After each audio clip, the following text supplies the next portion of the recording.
महोदय, या ऐतिहासिक आणि महत्त्वपूर्ण अशा 131व्या कॉन्स्टिट्यूशनल अमेंडमेंट आणि डिलिमिटेशन ऍक्ट वरती बोलण्यासाठी सन्माननीय अध्यक्ष महोदय मी उभी आहे।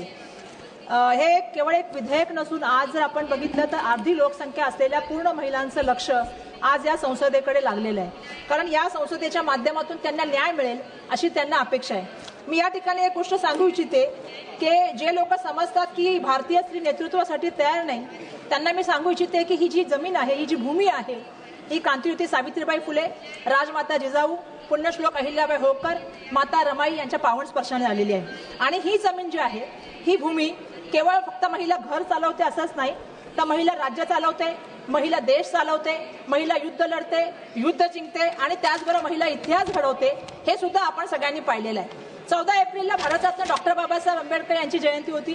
जयंतीच्या निमित्ताने मी आपल्या सगळ्यांना सांगू इच्छिते की भारतरत्न डॉक्टर बाबासाहेब आंबेडकरांनी सांगितलं, महिलांचा राजकारणातील सहभाग हा केवळ अधिकार नसून खऱ्या लोकशाहीसाठी अत्यावश्यक घटक आहे।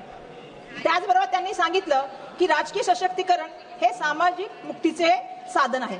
आपल्याला माहिती आहे की भारतरत्न राजीव गांधी यांनी 73व्या 84व्या घटना दुरुस्तीच्या माध्यमातून महिलांना पंचायत आणि महानगरपालिकेमध्ये जे आहे म्हणजे स्थानिक स्वराज्य संस्थांमध्ये जे आहे ते आरक्षण दिलं आणि महिलांना 33% त्यावेळेला आरक्षण मिळालं।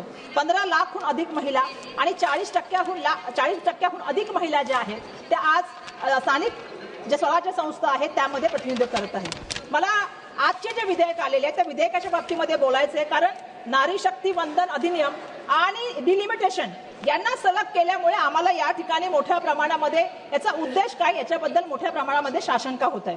कारण आपला राजकीय फायदा मिळवण्यासाठी किंवा विरोधकांना कोंडीत पकडण्यासाठी, बचावात्मक करण्यासाठी तर हे डिझाईन केलं गेलं नाही ना, असं मला या ठिकाणी सांगायचंय। नारी शक्ती वंदन अधिनियम हा खरं तर विधेयक या सभागृहामध्ये, वरच्या सभागृहामध्ये 2023लाच मंजूर झालं। काल मी ऐकलं की सिमरन जी ले तेरी जिंदगी असं कोणीतरी या सभागृहात बोललं। जर हे विधेयक त्याच वेळा मंजूर झालं होतं तर मग 2024च्या इलेक्शनच्या लोकसभेमध्ये आणि विधानसभेमध्ये जर हे बिल लागू केलं असतं तर आज या सभागृहामध्ये ज्या ठिकाणी आम्ही या कायदे मंडळात महिला बसलेलो आहोत, फक्त 543 पैकी फक्त 74 महिला नसत्या, अध्यक्ष महोदय 180 महिला निवडून आल्या असत्या आणि जे महिलांचे कायदे बनवले जातात किंवा ज्या महिलांच्या कल्याणकारी योजना बनवल्या जातात त्यामध्ये त्यांनी मोठ्या प्रमाणामध्ये प्रतिनिधित्व केलं असतं। आदरणीय खरगे साहेब असतील किंवा सोनिया गांधी असतील यांनी स्पष्टपणे हे जे विधेयक आहे हे 2024 पासून लागू करावं आणि त्याचबरोबर जे नवीन परिसीमन आहे ते लागू करावं या संदर्भामध्ये त्यावेळी सुद्धा आपली भूमिका मांडली होती।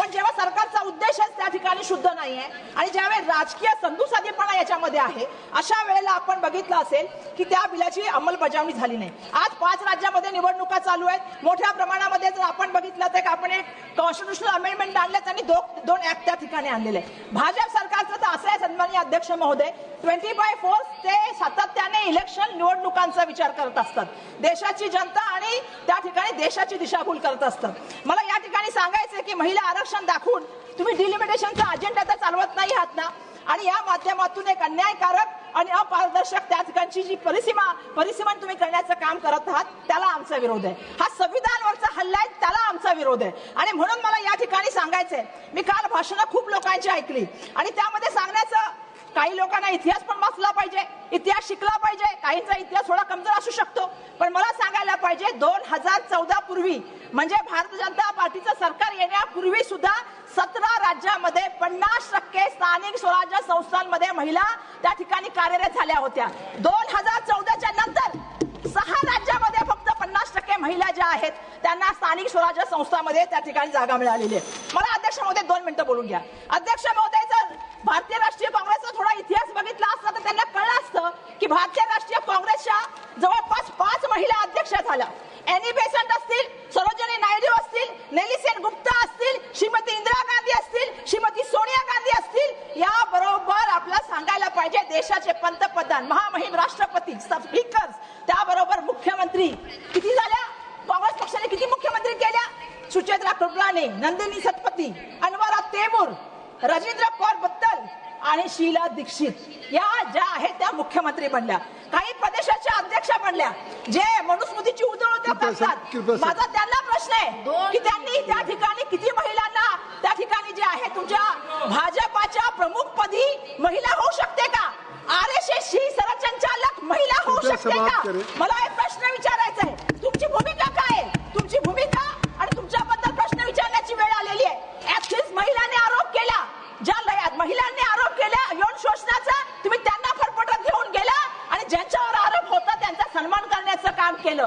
उन्नाव असेल, हाथरस असेल, कठुआ असेल, बदनापूर असेल, महिलांवर अत्याचार करण्याचं काम होतं. मणिपूरमध्ये महिलांची लग्न दिंडी निघते. आज या ठिकाणी महिला आल्या, मला अभिमान आहे महिलांचा. महिला या ठिकाणी बसलेत.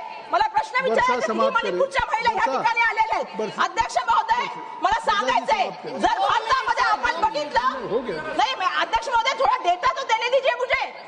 आज महिलाओं के बारे में बात हो रही है. अध्यक्ष महोदय, मुझे एक और चीज कहनी है. महिलाओं के बारे में बात होती है, 1:30 बजे महिलाएं बात करती है और 11 बजे पुरुष बात करते हैं. और महिला विधेयक पे अगर महिला बात नहीं करेगी तो कैसे चलेगा? अध्यक्ष महोदय मुझे बताइए. आज मैं कुछ चीजें रखना चाहती हूँ क्योंकि महिला मंत्री भी वहाँ पे बैठी है. आज अध्यक्ष महोदय, अगर भारत में देखेंगे तो 31,516 रेप केस की नोंद हो गई है. प्रत्येक दोषी 86 बलात्कार, देशात प्रत्येक रोज 1000 महिलांवर त्या संदर्भामध्ये अपराधी गुन्हे होतात. बहुत से माननीय सदस्य को बोलना है, आपका प्रत्येक मुलगी शोषणाची बळी पडते आणि त्याचं कन्व्हिक्शन रेट काय 27.4. बलात्काराचे 70 होतात. बिल्किस बानो असेल किंवा कुलदीप सिंग असेल.